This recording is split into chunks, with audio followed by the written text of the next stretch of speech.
म्हणजे सीमा आहे. इथून फक्त 50 मीटर आमचा गाव आहे.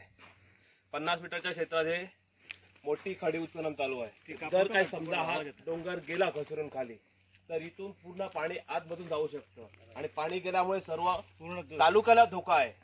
तर कृपया आपण बघू शकता ते खंत ते दाखे खंत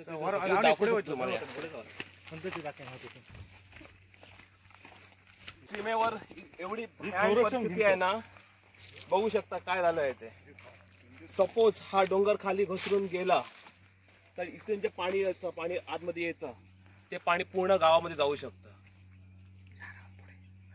आणि ह्यासारख्या खणी 4 किंवा 5 खणी याच्या पुढे आहेत, कमीत कमी 7 खणी आहेत.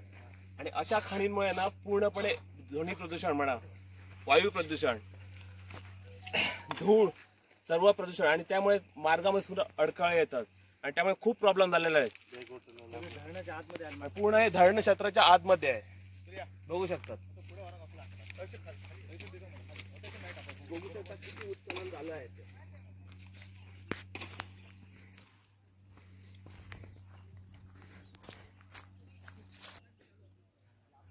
हा पूर्णपणे कॉरी काढल्यामुळे पूर्णपणे मातीचा गाळ जो आहे पूर्णपणे धरण साठ्यामध्ये गेला आहे. धरणाला पण मग मला वाटतं कमीत कमी जास्तीत जास्त माती साठा जो आहे धरणामध्ये गेलेला आहे. त्यामुळे पण खूप प्रॉब्लेम झालाय. धरणाचं पाणी आता आपण